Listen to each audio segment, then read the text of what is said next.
Bom dia, eu sou Nathalie Nanini e começa agora mais uma edição do Bom Dia Baixada. Hoje é quinta-feira, 22 de fevereiro e vamos juntos até às 9 horas da manhã. Nosso tema hoje é turismo. Afinal, a temporada de verão e o carnaval já passaram, mas ainda temos pela frente 10 meses para despontar a costa da Mata Atlântica, como destino nos diversos feriados que estão por vir e, com isso, movimentar principalmente o setor hoteleiro. Para tratar do tema, o Bom Dia Baixada recebe o gerente executivo da Costa da Mata Atlântica Visitors Bureau, Alexandre Nunes. Alexandre, seja muito bem-vindo ao nosso programa. Muito bom dia. Bom dia, Nathalie. Bom dia aos nossos amigos da TV Santa Cecília. Realmente é um prazer iniciarmos essa quinta-feira de uma forma diferente, um papo agradável, num assunto que é importantíssimo para a nossa região e para os nossos negócios. Sem dúvida nenhuma. E também o presidente do Sindicato de Hotéis, Restaurantes, Bares e Similares da Baixada Santista e Vale do Ribeira, Salvador Gonçalves Lopes. Salvador, seja muito bem-vindo ao nosso programa. Bom dia. Obrigado, bom dia, Natalino. Bom dia a todos. Bom dia, Alexandre. É um prazer grande estar aqui dessa manhã, justamente para discutir assuntos muito interessantes para a nossa região. Sem dúvida nenhuma. E a partir de agora, você também é nosso convidado e pode participar do nosso programa pelo nosso WhatsApp, que é o 13988779496, pela nossa fanpage no Facebook, onde transmitimos simultaneamente ao vivo, pelo nosso Instagram e pelo nosso Twitter. Salvador, como eu disse na abertura do programa, a temporada de verão acabou, o carnaval também já passou, foram muito próximos esse ano um do outro. Dá para fazer um balanço do que foram esses dias, esses meses, a gente pode falar aí que começou em dezembro e foi até fevereiro, para a rede hoteleira aqui na região? Então, a gente fala de temporada, que é justamente aquele pedaço de dezembro, né? A partir do Natal até o mês de janeiro. E carnaval, um todo. Curta, mas a gente pode comemorar sim, foi bom para a nossa região. Em relação ao ano anterior, foi melhor? Não, em relação ao ano anterior, nós tivemos uma diferença de 11%. O ano anterior foi melhor do que esse ano. Mas, devido a toda essa crise que vem acontecendo, nós comemoramos sim, que foi muito bom. Se a gente for pensar num ranking de 1 a 5, qual a cidade que teve a maior capacidade hoteleira preenchida? Foi Guarujá? Guarujá. O Guarujá, eu posso te falar que eu tenho aqui pesquisas feitas, né, em 25 hotéis. O Guarujá registrou uma ocupação de acho que 98%. 98%, exatamente. E em segundo lugar, Santos? Santos. Segundo lugar, Santos. Terceiro, São Vicente. São Vicente. Alexandre, quando a gente ouve que apesar de toda a crise, nós tivemos um ano muito difícil ano passado, né? A gente ainda pode comemorar, o setor hoteleiro ainda pode comemorar a ocupação, quando a gente ouve 98% de ocupação no Guarujá, é quase 100% da rede hoteleira numa cidade que, basicamente, sobrevive do turismo. 2018 há de ser melhor? Penso que sim, né? E aqui só me cabe aqui uma rápida reflexão. Nós vivemos um excelente Réveillon na passagem do ano de 2016-2017, que isso surpreendeu a todos nós, porque nós vivemos em 2016 o pico máximo da crise, né? E ainda assim tivemos uma resposta muito positiva do mercado para a nossa região naquele Réveillon e, consequentemente, no Carnaval, que, se a gente recordar um pouquinho, no ano passado o Carnaval foi no final do mês de fevereiro, Exato. Foi no dia 28 de fevereiro, então foi uma temporada também atípica, né? Mas nós tivemos um Réveillon muito bom e isso, de certa forma, naquele momento retratava o seguinte cenário. Bom, a situação econômica está crítica, não dá para viajar para o exterior, não dá para viajar para longe, vou ficar aqui perto, né? E o interessante é que a gente veio acompanhando ao longo de 2017, né, apesar da retomada lenta da economia, mas isso felizmente vem acontecendo, notadamente a partir do segundo semestre do ano passado, a ocupação, embora não pelo aspecto corporativo, que é o que sustenta toda e qualquer hotelaria no planeta, né, o turismo de negócios e eventos, não é privilégio nosso aqui, é no mundo inteiro. A hotelaria, a cadeia produtiva do turismo, ela se sustenta através dos negócios e dos eventos. Apesar de a gente ter tido, ao longo do ano de 2017, uma baixa nesse segmento, o que nos deixou muito felizes, e aí o Salvador tem toda a felicidade de falar que precisamos comemorar, o setor de lazer respondeu muito positivamente, bem, seja nos feriados e culminou sim. Apesar de uma pequena diferença relativa ao ano de 2016-17, a temporada 17-18, ela também foi muito positiva, né? Os números que ele levanta, que o sindicato levantou, realmente retratam a realidade. Uma cidade como Guarujá, que tem uma capacidade hoteleira muito grande, né? Da região, é a que melhor condição tem em quantidade de oferta, né? Você tem tanto de apartamentos, de bons hotéis, né? E da oferta de leitos. A nossa cidade de Santos também acabou tendo uma ocupação muito importante. Lembrando que a nossa cidade recebeu nos últimos 3 anos fortes investimentos na rede hoteleira, o que significa dizer... Grandes redes vieram para cá. Além das grandes redes, a oferta da quantidade de leitos aumenta e isso, obviamente, tem um impacto direto individualmente em cada equipamento, com uma redução na sua ocupação média, mas, no entanto, na hora que você soma os números, os resultados são extremamente muito positivos. E esses investimentos não terminam aqui, né? Quando você pergunta o que esperar de 2018, nós temos sim a retomada dos negócios acontecendo e, por conseguinte, o turismo de negócios e eventos e corporativo volta a atenção também à nossa região, e é um trabalho fundamentalmente que o Convention Bureau acaba desenvolvendo como finalidade, né, principal de fazer captação e apoio aos eventos que aqui ocorrem. Mas, por outro lado, também a grande perspectiva que nós temos um calendário recheado de feriados prolongados ao longo do ano, que nós possamos sim colher esses frutos, né, de uma cidade, de uma região que busca, através da sua integração, ganhar força junto ao mercado, tanto doméstico quanto ao mercado internacional, e tendo como grande vantagem essa melhoria consolidada na sua infraestrutura, seja na hotelaria, como também, principalmente na área de alimentos e bebidas, nos bares, nos restaurantes, diversidade com qualidade, que é o mais importante. Hoje nós temos, de ponta a ponta na Baixada Santista, na costa da Mata Atlântica, nós temos restaurantes muito bons, né? Chefes muito qualificados, que não deixam a desejar em quase nada. Né? Não, sem dúvida. Nós hoje temos restaurantes a nível internacional, a nível de São Paulo, que antigamente nós queríamos ir num restaurante diferente, tínhamos que subir a serra. Hoje tem a diferença, hoje o paulista desce, vem para vir nos nossos restaurantes. Então, tanto na hotelaria quanto em restaurantes, a nossa região está muito bem. Para 2018, Salvador, qual é a expectativa? Ela é tão positiva? Essa expectativa positiva do turismo que o Alexandre acabou de colocar, é o mesmo sentimento da rede hoteleira, da rede de restaurantes, de bares? É assim, para 2018, é um ano, muitos feriados, como o Alexandre acabou de falar, que 2018 promete, né?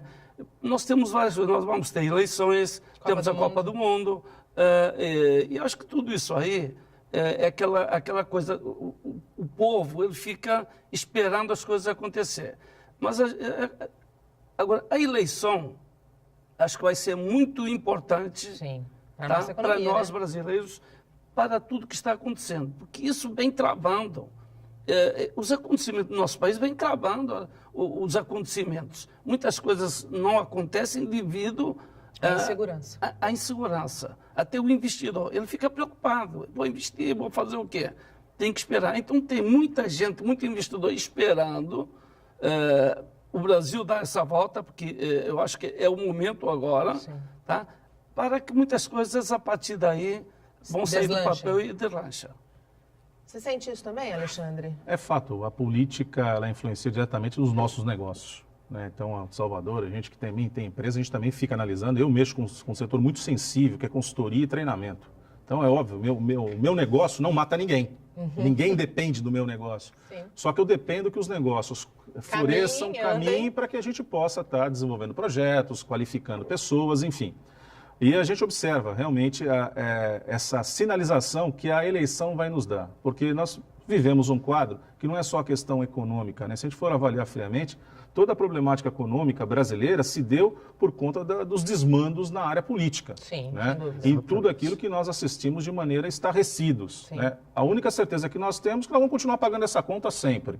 Né? Então não tem como Hoje fugir. o ministro Meirelles disse que como a reforma da Previdência não foi aprovada, a gente vai ter uma carga absurda de impostos. Pode haver sim, e aí Nathalie, aqui ninguém está aqui fazendo nenhuma escalada política, né? E não tem nenhuma pretensão aqui a cargo político algum. O fato é o seguinte, nós temos que ser racional. Sim. O problema da Previdência, ele é enfrentado pelo mundo inteiro. Foi enfrentado pela França, pela Alemanha, por Portugal, por Espanha. Veja o problema da Grécia, que é um país minúsculo comparado ao Brasil, e fez o país quebrar. E aí você imagina, se num país minúsculo como a Grécia, a Previdência fez um país quebrar, imagina que não pode fazer com um país de dimensões continentais como o nosso. E eu não estou falando aqui, honesto e sinceramente, até para que o nosso telespectador possa compreender, eu não estou falando dos desvios, eu não estou falando dos desmandos, eu estou falando simplesmente da equação que não fecha. A nossa população cada vez envelhece mais, tem mais longevidade, felizmente, por conta da qualidade de vida. Mas, por outro lado, toda essa problemática econômica faz com que as famílias cada vez sejam menores. Então, se o Brasil um dia já teve representada a sua população numa pirâmide, hoje nós somos uma coluna. E dentro em breve, nos próximos 30 anos, nós seremos um funil. Nós teremos muito menos jovens nascendo para suportar uma população cuja idade é mais avançada. Então, essa é uma equação que precisa ser resolvida.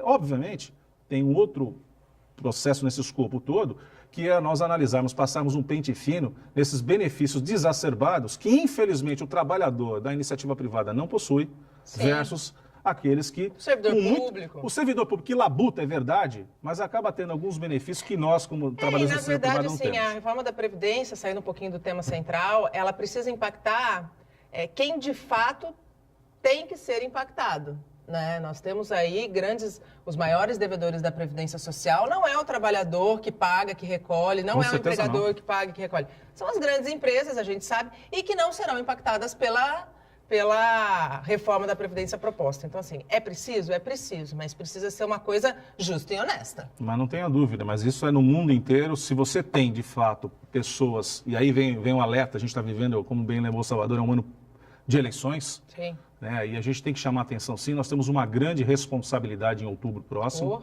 de fazer, de fato, a condução do nosso país. Nós precisamos mais... E quando a gente fala aqui, não é na terceira pessoa, não. É muito fácil a gente estar atrás do microfone. Somos nós. Nós temos uma grande responsabilidade, porque a conta somos nós que pagamos, e nós temos que escolher muito bem quem vai conduzir toda a nossa situação macro, na situação estadual, não só no governo federal, mas nos estados, nos próximos 4 anos. E tem que ter gente comprometida com a sociedade. Chega, é um basta que nós temos que dar em as pessoas ocuparem o cargo como se fosse uma casta. A impressão que eu tenho é que o político ele se candidata não a um cargo público, não para ser um servidor público. Ele se qualifica ou tenta buscar sua eleição para fazer parte de uma casta superior. Sim. Como você, eu sou político, você é a real sociedade que vai pagar as minhas benesses. Chega disso. A gente precisa ter gente comprometida com a causa pública e principalmente com respeito ao recurso que todos nós labutamos aqui diariamente para poder prover os cofres públicos através dos impostos. E quem sabe aí, né, a gente possa ter governantes sérios que entendam que o turismo é uma mola que impulsiona a economia em qualquer lugar do mundo, né, Salvador? Exatamente. O turismo é o que pode mover tudo isso aí. A maior indústria é o turismo. A gente vai ver por outros países... tomando como exemplo Portugal. O turismo em Portugal aumentou entre 35% e 40%, assim, de um ano para o outro. Agora, por que isso aí? Eles abriram as portas? Porque abriram as portas. Hoje, o que é que está acontecendo? Portugal está levando investidor para lá. E, se você não sabe qual é o segundo maior investidor em Portugal? O brasileiro. É isso aí, o brasileiro. O empresário brasileiro está indo para Portugal investindo lá. E é aquele que diz, eu não saio mais daqui, porque aqui eu tenho segurança, aqui eu sou bem acolhido, esquece. Aqui as pessoas são sérias, né? A gente já tratou aqui no Bom Dia Baixada dessa fuga de brasileiros, tanto para morar quanto para investir fora do país. Na Europa, Portugal e Espanha lideram, né? E nos Estados Unidos a gente tem Miami, a Flórida como um todo. Né? Como um todo. Como destino de brasileiros que poderiam estar, se tivessem sua segurança jurídica respaldada, investindo no país que Sim, Não mas tenha dúvida. é de nação. não é só para Portugal. Nós temos aí um hoteleiro que está fazendo um hotel em Miami. não em Miami, nos parques da Em Orlando, Disney, Orlando, de 200 apartamentos, que é hoteleiro, bem sucedido aqui, e tá lá, foi para lá dizer como eu vou investir aqui. Aí Agora, vem você a questão veja. da segurança, É a questão segurança da segurança. jurídica, a questão econômica, enfim, Sim. que isso influencia muito. Eu só gostaria até de citar 2 exemplos que eu gosto muito de falar de como que o turismo acaba por transformar economias, né? Acho que um bom exemplo que a gente teve, não muito longe, nós estamos falando de coisa de 6 anos atrás, hein? Os Estados Unidos, em 2012, viviam uma Quebrou. crise econômica Quebrou. muito séria. E na época, o então presidente Barack Obama começou a iniciar conversas com a então presidente Dilma Rousseff, aventando a possibilidade de brasileiros não precisarem de vistos para ingressarem nos Sim. Estados Unidos. Por quê? Porque ele nos ama, ainda que nós brasileiros sempre tenhamos aí uma boa imagem do Obama, mas o fato é o seguinte, o brasileiro... A gente consome lá. Nós, eu costumo brincar da seguinte maneira, Nathalie. Qual é o esporte predileto de nós brasileiros? É o futebol? Não. É gastar dinheiro. verdade. Nosso esporte predileto é gastar dinheiro. E a gente adora um negocinho de plástico chamado cartão de crédito. Depois se vira para pagar a fatura.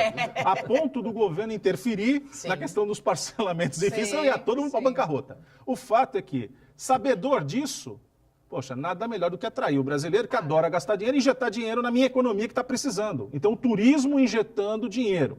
E um outro melhor exemplo, acho que do mundo, é você observar os Emirados Árabes Unidos. Sim. Lá, o Emir, lá no início da década de 80, recebe a informação que o seu petróleo em escala industrial termina em 2030. O que ele faz? Senta e chora no meio do deserto, às margens do Golfo Pérsico? Ele planeja. Não. Vamos planejar estrategicamente? Eu vou transformar os Emirados Árabes, Dubai, Abu Dhabi, no playground do planeta. E hoje ficamos encantados com cada lançamento que acontece naquele punhado do deserto do lado do Golfo Pérsico. E o turismo Que não era para ser transformou. nada, né? Não era para ser Transformou. nada. Não, aquilo era para ser um deserto. Um deserto, né? Um Exatamente. deserto pleno, né? E aí a gente volta àquela questão que a gente sempre fala aqui, ao brasileiro, infelizmente, a lição só é aprendida quando a desgraça acontece, né? Não há planejamento. Já diz o filósofo, você tem 2 formas de aprender, né? Pelo Pelo amor amor e ou pela pela dor. dor. A gente insiste Em em ser querer pela dor. aprender pela dor. É incrível. Falta de planejamento, falta de comprometimento. E você lembrou um ponto espetacular, Nathalie.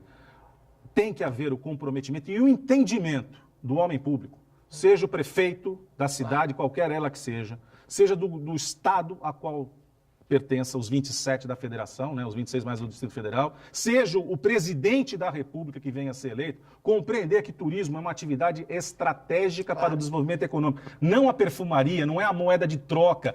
Deixa eu acomodar aqui um apadrinhado político, vou dar o Ministério do Turismo, vou dar a Secretaria de Turismo para um apadrinhado político que não entende absolutamente nada da área. Vamos parar com isso, turismo não é perfumaria, turismo é desenvolvimento econômico, é geração de emprego e renda e de investimento. O Salvador é hoteleiro, ele sabe disso. Hotel não tem rodinha. Você investiu num prédio hoteleiro, ele vai nascer ali, ele vai morrer ali.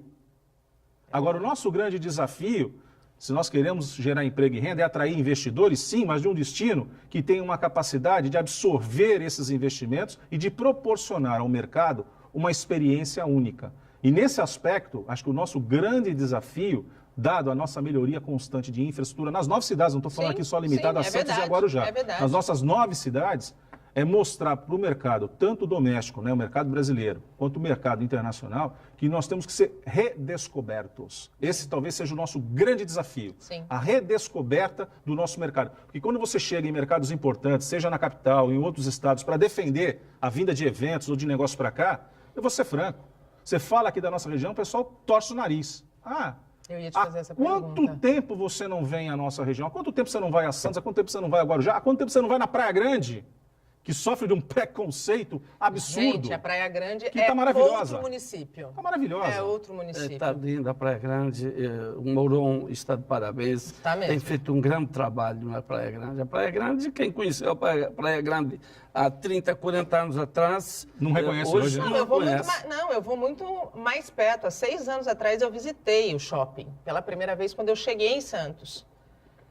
Não era um shopping daqueles que a gente gosta de entrar. Né? No fim do ano minha filha me pediu para ir lá. O shopping hoje não deixa nada a desejar aos shoppings que existem, por exemplo, em Santos. Sim, com certeza. Inclusive tem lojas até melhores. Que não temos aqui Que na não nossa temos cidade. aqui na nossa cidade, exatamente. E não é à toa que hoje é o maior shopping da região.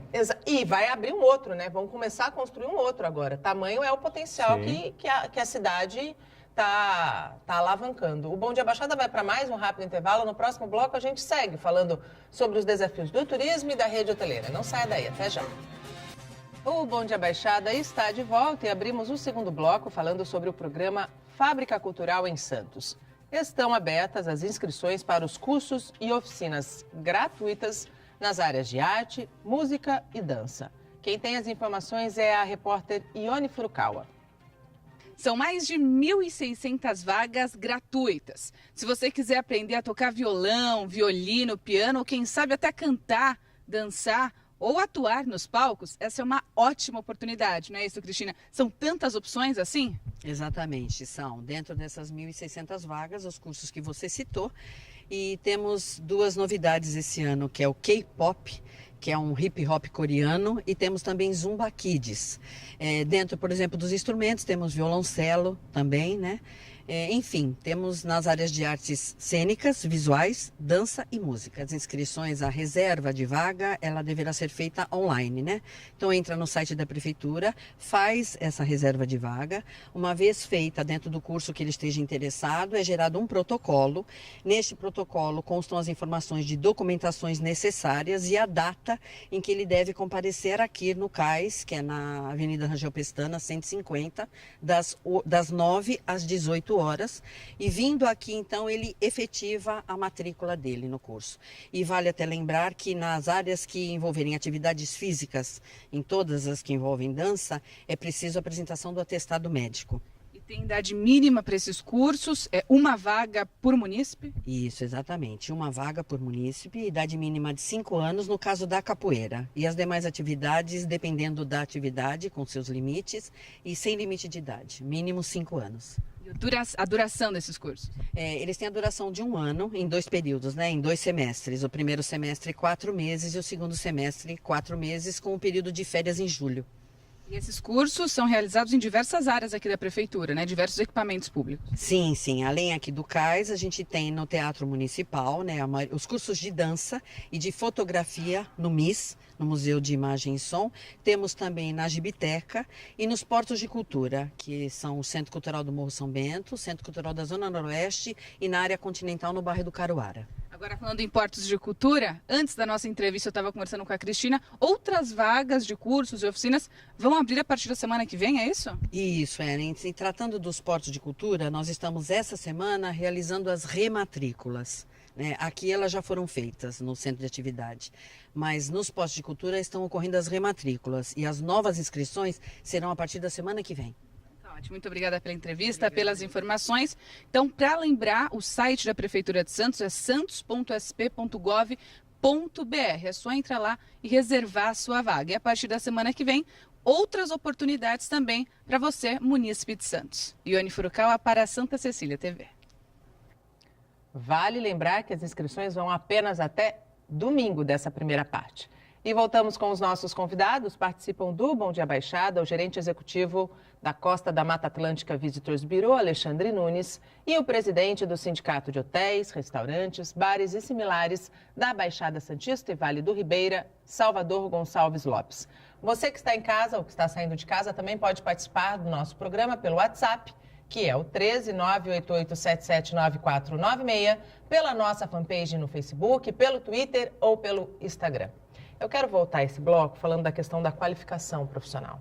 Porque quando a gente fala de turismo, a gente tem que pensar não apenas numa boa estrutura física para oferecer ao turista, não apenas em leitos, em número de leitos, mas principalmente em quem vai receber este turista, né? Em quem vai receber aquele cliente dentro do restaurante. Vocês avaliam que nos últimos anos houve uma melhoria desse receptivo ou esse ainda é um grande desafio?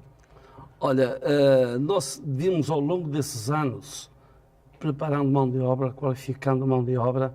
Aliás, o nosso sindicato tem uma escola de hotelaria, gastronomia, do qual nós temos,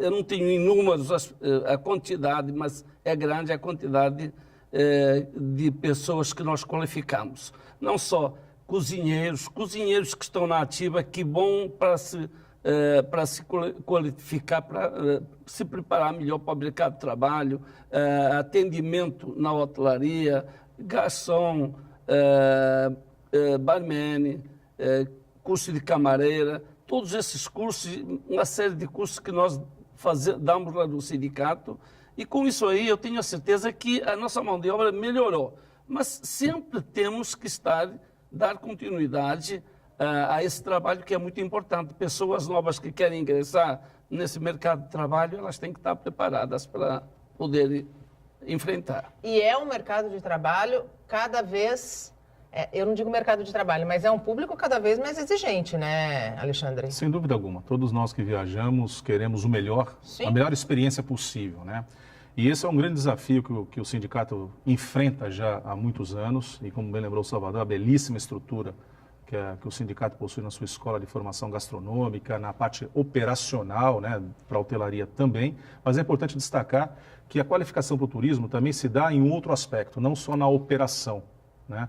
Também se dá na qualificação de profissionais que sejam capazes de desenvolver políticas de desenvolvimento e também o gerenciamento de equipamentos. Então, nesse aspecto, a região também possui duas instituições de ensino que fazem esse trabalho de formação, uma em Cubatão, que é o Instituto Federal, e aqui na nossa cidade, a Unip, da qual eu tenho o prazer de fazer parte do corpo docente, nosso curso superior em turismo, que proporciona ao nosso aluno, né, a oportunidade de vivenciar as várias áreas da atividade turística, podendo sim ter, além do processo do planejamento, do desenvolvimento, mas também atuar em diversos segmentos. Não quer dizer que o aluno que sai da universidade já saia como gerente, como diretor. Não, ele vai progredir dentro da carreira, mas ele vai ter uma visão... Ele já vai saber como é. Ele sai com uma visão bastante eclética, bastante ampla e sabedor. De que você começa dando o primeiro passinho aqui embaixo na montanha, mas você já tem a visão de onde você quer chegar no cume. Então, o nosso grande desafio, mais do que nunca, é buscar o atendimento, buscar a excelência naquilo que nós fazemos nas nossas 9 cidades. Né? Porque quando a gente fala do desenvolvimento turístico, Nathalie, e até para o nosso telespectador compreender, nós falamos de regiões turísticas. Né? Quando nós viajamos, todos nós, você que está me vendo agora, também quando viaja, não fica apenas numa cidade. A gente quer conhecer a cidade vizinha, quer conhecer o que tem para fazer, e se não tem ninguém que nos diga o que fazer, aonde ir, fica difícil. Daí a importância tanto da qualificação no aspecto operacional, e aí o sindicato cumpre o seu papel maravilhosamente bem, como a gente também tem 2 outras universidades que também fazem um trabalho de formação na área de gastronomia, né, importantíssimo, é o caso da Universidade Católica, é o caso da Unimonte, que também faz esse trabalho. Então, a gente tem um conjunto aqui, a nossa região hoje é muito bem servida de estruturas, tanto em aspecto operacional, aí, mais uma vez, o destaque é o Sindicato de Hotéis, Restaurantes, Bares e Similares, mas também em nível superior, nós temos aí uma condição de formar bons profissionais, sim. A gente tem uma pergunta na tela, pode pôr, por favor? Participação do telespectador. É o Agenor Camargo, de Cubatão. Um cidadão com declaração de pobreza tem acesso gratuito aos pontos turísticos? Deveria ter, né? Deveria ter, e aí vai da política pública de cada município, né? Cada município tem estabelecido o seu regramento. É fato que uma boa parte dos equipamentos que nós temos na nossa região, eles são oriundos do poder público. No caso de Cubatão, acho que é um grande exemplo, não é diferente. O Parque Anilinas é público, o Parque Cutiapará é público, o Parque do Perequê, o Ecológico Perequê, é um outro equipamento público. Então, aí acho que estaria dentro, né, do espectro da política pública que cada município tem a despeito da atividade turística, possa proporcionar ao seu cidadão, aquele que infelizmente no momento não está provido de renda, possa também ter o seu momento de enriquecimento cultural, do lazer, né, e do descanso, que é tão fundamental. Existem outras cidades que têm uma política também diferenciada, né, nesse atendimento ao seu cidadão, e alguns equipamentos, aqui eu vou destacar um em especial que é particular, mas que também tem uma política bem interessante. né? Você, ao ir ao teleférico de São Vicente, mostrando que é morador da nossa região, de Bertioga a Peruíbe, você também tem um benefício, né? Por permitir que você conheça o equipamento e possa também daí propagar essa informação. Que eu estive em São Vicente... Propaganda boca a boca, propaganda, né? boca a boca. Hoje, a melhor delas. Hoje boca a boca, mídia social, né? Isso. Pelas redes sociais. O boca a boca virou internet, né? Virou live. Virou live. Salvador, falando um pouquinho dos hotéis, a gente falou no primeiro bloco, o Alexandre bem colocou, que Santos tem vivido nos últimos anos a construção e a vinda de grandes redes. A gente está esperando agora o Sheraton, né, com 400 novos leitos. No entanto, há uma semana, a gente vê com bastante tristeza o fechamento do Hotel Avenida, que prestou serviços à cidade por quase 100 anos, né? Não houve como manter as portas abertas? Qual foi a grande dificuldade, na tua opinião, para que até um outro projeto, né, que era de remodelamento daquele hotel, fosse implantado?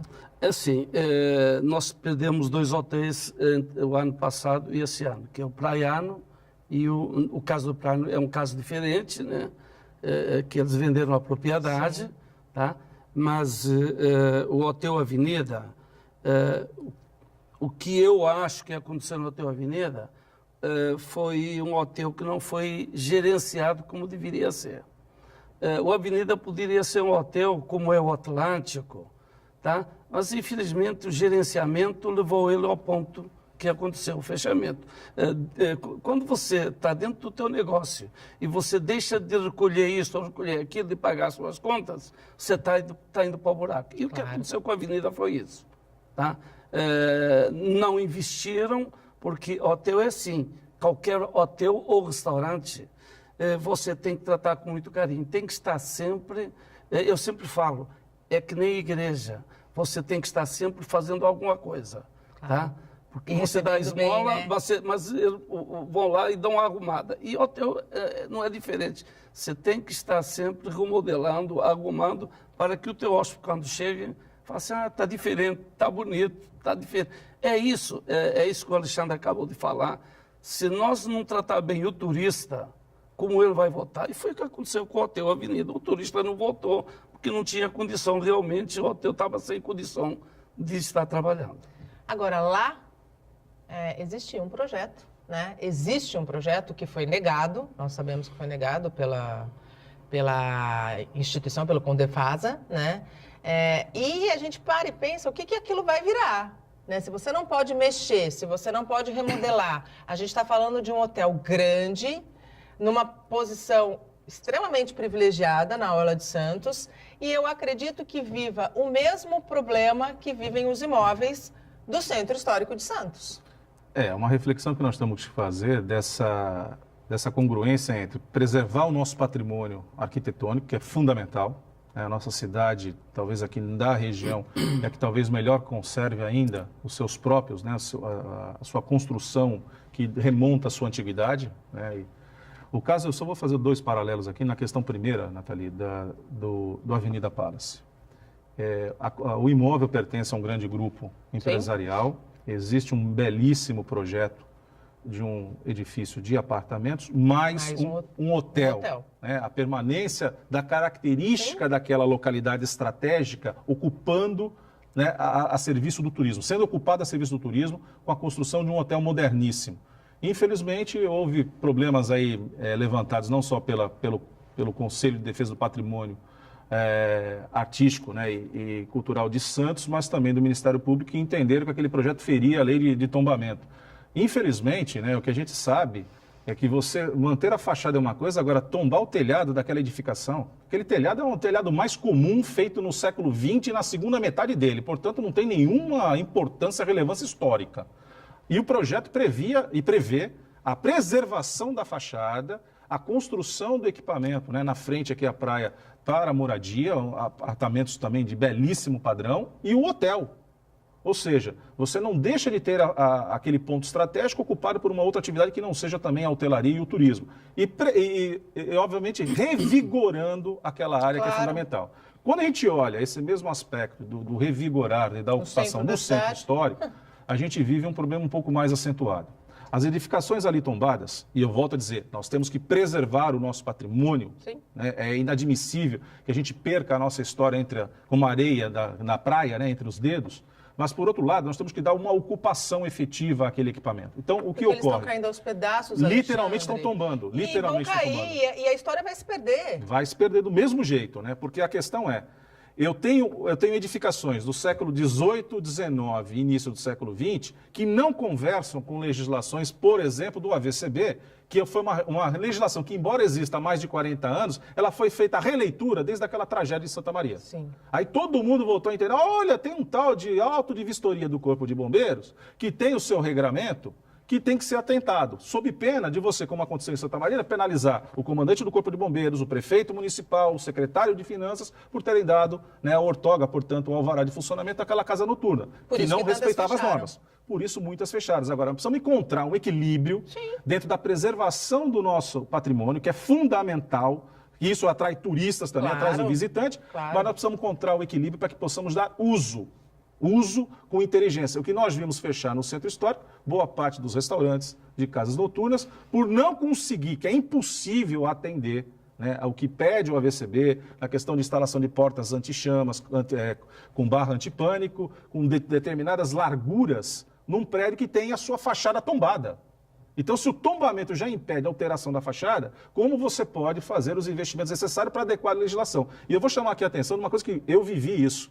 Gerenciando a nossa entidade, o Convention Bureau, nós tivemos que sair da 15 de novembro e instalarmos na Conselheiro Nébias por uma questão tecnológica, dentre outras, evidentemente. Mas uma que nos chamou muito a atenção, na 15 de novembro passa cabos de fibra ótica e eu só conseguia ter 8 megas de internet via fone, porque a Telefônica não conseguia instalar fibra ótica, porque tinha que rasgar a parede. Então, o prédio, como nós ocupávamos um prédio tombado, por não poder interferir na fachada, eu não podia ter acesso à tecnologia. E o que me faz, como gestor, e o presidente Alex Mendes sempre pontuou isso, vamos buscar o que é melhor para a nossa entidade. Lamentamos sair do centro histórico, mas nós não tínhamos condição técnica para poder desenvolver o nosso trabalho a contento. Saímos do centro, fomos a uma outra região, próxima aqui ao Boqueirão, na Conselheiro Neves, onde estamos, para poder atender isso. Você sabe se o imóvel que vocês deixaram já foi ocupado? Ainda não. Vocês saíram quando? Faz mais de um ano.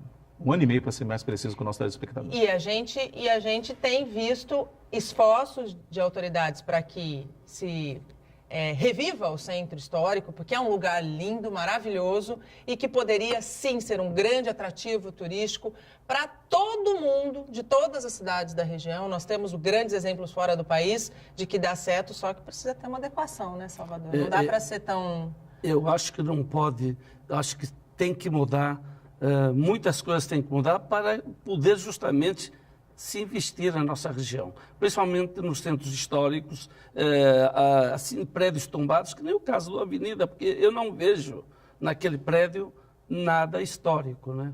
Sim, é um prédio histórico, mas que já foi todo mudado, é o que o Alexandre acabou de falar. Construção original. O telhado já foi trocado quantas vezes, é que não tem nada a ver, não tem nada a ver. Eu acho que quem está perdendo somos nós, é a cidade. É a cidade, sem dúvida nenhuma. O Bom Dia Baixada vai para mais um rápido intervalo. A gente volta em menos de 3 minutos. Não sai daí, até já. O Bom Dia Baixada está de volta e chegamos ao último bloco do nosso programa. Participam do Bom Dia Baixada de hoje o gerente executivo do Costa da Mata Atlântica Visitors Bureau, Alexandre Nunes, e o presidente dos senhores, Salvador Gonçalves Lopes. Ainda dá tempo de você participar conosco pelo nosso WhatsApp, pela nossa fanpage no Facebook, no nosso Instagram e também no nosso Twitter. Antes de falar da Rua Gastronômica e dos Parklets, eu queria fazer uma pergunta que eu não posso passar o programa sem fazer. Ano passado, Alexandre, você esteve aqui mais de uma vez na nossa bancada e a gente falou insistentemente da visão metropolitana do turismo, da necessidade de um roteiro metropolitano entre as 9 cidades da região. Por que a gente ainda não tem um roteiro metropolitano? O que está acontecendo? Na verdade, roteiros por parte das agências que atuam na nossa região, eles existem, né? Agora nós temos um nó histórico, né? É um gargalo aí realmente bastante crítico, que é o fato do deslocamento intrarregional. Infelizmente, né, hoje é quase que impossível você tirar um ônibus de visitantes de uma cidade e ingressar nas demais. Obviamente, a legislação, que aí é competência de cada um dos 9 municípios estabelecer, ela veio naquele intento de tentar, de alguma forma, corrigir, né, ou atenuar os problemas que todos nós vivenciamos na década de 80 e 90, que foi a massificação do nosso destino. Com o advento aí, nós chegamos a ter aqui no final de semana a chegada de 420, 450 ônibus de turistas de um dia, né, que infelizmente foram taxados de farofeiros, né? E isso acabou gerando uma pecha, né, uma marca muito grande e acentuada nas 9 cidades, né? Não foi diferente com Santos, não foi diferente com São Vicente, com Guarujá, com Praia Grande, que até por conta da sua extensão de praia recebia o maior fluxo de visitantes com essa característica, fez com que os municípios tomassem, né, então, medidas para tentar atenuar esse problema. Não impedindo as pessoas de ir e vir. Isso não. Você pode, o deslocamento, isso é garantido pela Constituição, pelos direitos universais. Sim. Agora, existe uma competência muito simples que está na própria Constituição Nacional, na Constituição Brasileira, que o trânsito é competência municipal. Sim. Então, foi aí que todas as prefeituras tomaram aí esse gancho de fazer o seguinte, tá legal, é proibido a parada de ônibus de excursão no município. A parada, não é estacionamento, é a parada. Parada significa dizer que o veículo não pode ficar parado, você não pode ter o embarque nem desembarque. Sim. A partir desse momento, você cria os bolsões, cobra a taxa, e exatamente as taxas é que acabam sendo inibidores desse processo. Só que nós já avançamos 20 anos nessa história. Né? Hoje a realidade do turismo ela é um pouco diferente daquela. Né? E o que nós precisamos, e acho que aí o entendimento maior, mais uma vez, o esforço de cada um dos homens públicos da nossa região, dos nossos 9 prefeitos, em compreender turismo como desenvolvimento econômico, e fazer com que o respeito à ordem e à legislação, obviamente, sejam cobrados, mas que não seja penalizada a possibilidade da gente aumentar a quantidade de dias hospedados nos hotéis, que é exatamente isso que nos proporciona, quando eu tenho uma possibilidade de conhecer mais coisas. Todos nós, quando viajamos, ao saber que temos mais do que ver numa única cidade, já programamos a nossa viagem com maior tempo de permanência. Isso é o que traz o maior benefício. Então, está mais do que na hora. E eu vou aqui recordar, toquem os violinos, por favor, porque já desde 2002 eu tive o prazer de coordenar o Plano de Desenvolvimento Turístico da região metropolitana. À época, vencemos uma licitação da AGEM, do governo do estado de São Paulo, onde uma das soluções já foi pensada há 17 anos atrás, praticamente. Né? Já debutou a solução de você ter um selo metropolitano que permitisse, desde que confirmado a vinda do grupo e de um roteiro pré-programado, evidentemente, você pudesse, então, levar esse grupo sem o custo adicional nenhum pelas 9 cidades. Isso é inteligência e nós devemos praticar isso. Então, vamos renovar as nossas esperanças desse ano que está se iniciando, que nós tenhamos vontade política dos 9 prefeitos, dos 9 secretários de turismo interessados em resolver esse nó. Porque o empresário, eu volto a dizer, Nathalie, os roteiros eles existem. As agências de turismo da nossa região, elas possuem roteiros intra-regionais. Só que fica inviável quando você começa a ter que, pelo tempo exíguo que você tem de pedir autorização, mais cobranças de taxa... Vai para outra cidade. Vai para outro lugar. Vai para outra região. Vai para outra região, não vem para cá. Óbvio. Rua de lazer, transformamos a Tolentino Filgueiras em rua gastronômica. A Tolentino tem capacidade para ser uma rua gastronômica e mais. O que ganha Santos com este título? Eu acho que Santos ganha muito com isso aí. É uma rua diferenciada, realmente tem grandes restaurantes e eu vejo assim, de ampliar, de vir a ter mais restaurantes diferentes, fazer como tem em São Paulo, a família Mancini, você vê você entra naquela rua ali. Rua vai andava. A rua vai andava. Na Baixa Augusta, num lugar que teoricamente não é nada agradável, mas a vai andava, ela é única. Exatamente. Então eu vejo, quando eu vejo aquela iluminação ali no começo, ali perto da Ana Costa, falei, caramba, parece que eu estou em São Paulo. Parabéns para o vereador que teve essa percepção, né? Exatamente. E eu vejo isso com bons olhos, vejo que nós, Santos, Gonzaga, vai ganhar muito com isso. Isso aí seria bom que isso aconteça em outras ruas, não só nessa, que venha a acontecer. Mas eu vejo assim que agora com projetos novos para essa rua que estão em andamento, vai ficar uma rua diferenciada. Ganha turismo, né? Aí a gente fala de novo, ganha mais uma vez o turismo. E olha que coisa interessante. A gente discutiu agora há pouco a questão do centro histórico, o esforço da municipalidade em reocupar aquele espaço, inclusive revitalizar, né? Voltado para o segmento da gastronomia, do entretenimento. No entanto, o empresário, nós empresários, sabemos aonde investir. Sim. E veja que coisa interessante, a Tolentino Figueiras, ninguém disse que era para instalar restaurantes ali. Eram lojas de roupa. O passar dos anos né, fez com que ali você criasse naturalmente, não é só na Tolentino Figueiras, José Cabaleiro, sim, né, aquelas naquele imediações ali que você tem até Azevedo Sodré, sim. Enfim. Você teve ali um investimento natural do empresário em transformar ali num polo gastronômico. Então, nada mais justo que o poder público também possa ser parceiro. Não é só o poder público chamar a iniciativa privada para ser parceiro quando lhe convém. Mas, neste caso, fica muito nítido que nós empresários fizemos o investimento, por que não ter o apoio do poder público naquilo que lhe compete? Claro. Trabalhando o mobiliário urbano daquela cidade, daquela rua, né, naquele trecho, a iluminação adequada, né? Você mexe com isso valorizando, em primeiro lugar, o próprio morador, claro, que passa a ter uma região ali mais bonita, mais valorizada. Né? Os empreendimentos que ali estão são empreendimentos que agregam um valor importantíssimo, porque são boas casas, com bons produtos, com bons serviços. Sim. Então não é algazarra, não é para... É um produto que realmente diferenciado. E, obviamente, existem outras aglomerações, vamos colocar aqui na nossa cidade, que já são nítidas. Você pega ali mesmo a própria Epitácio Pessoa, você tem um agrupamento importante de restaurantes próximos ao Canal 4, Sim. entre o Canal 4 e o Canal 5. Você tem ali a Conselheiro Ribas na Rua do Sesc, ali também com uma importante concentração gastronômica. Mas na Ponta da Praia A Ponta também. da Praia, lá no Canal 7, Sim. né, você também tem. Então, acho que o poder público também tem que ser parceiro da iniciativa privada, identificando, tá bom, aqui existem núcleos, vamos mapear esses núcleos. Vamos dar uma identidade, porque isso favorece, inclusive, quando você fala, traz turista para cá, Nathalie, traz.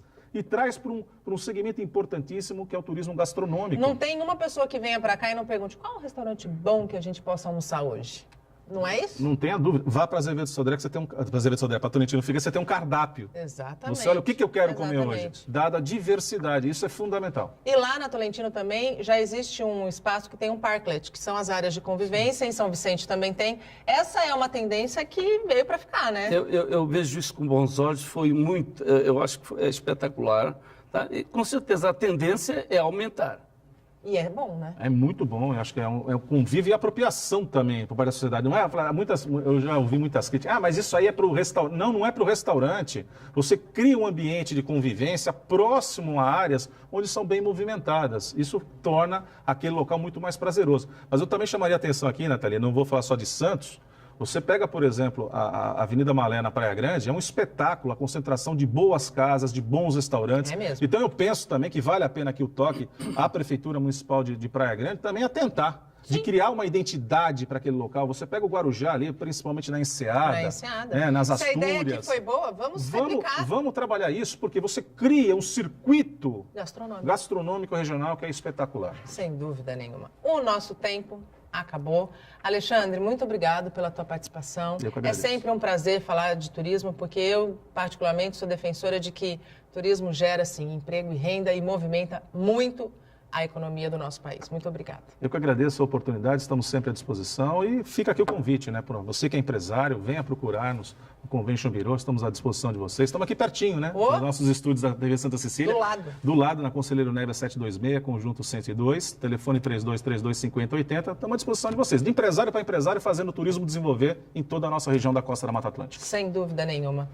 Muito obrigada, Salvador. Você que é um português, que é nascido em Portugal, mas tem o coração um pouco brasileiro também. Muito obrigada e parabéns pela tua participação e pelo teu empenho, né, em fazer essa cadeia toda também se movimentar. Obrigada, Nathalie. Eu aqui agradeço estar aqui e aproveito o momento também para convidar os meus associados, não associados, para visitar a nossa sede, para ver o que nós podemos oferecer de melhor, para poder se qualificar os seus funcionários. É isso aí. O Bom Dia Baixada fica por aqui. Você pode ficar bem informado sobre tudo o que acontece na região e no mundo acessando o Santa Portal. Não esqueça de curtir a nossa fanpage no Facebook e nossa página no Instagram e no Twitter. Eu volto amanhã, às 8 horas da manhã. Tchau!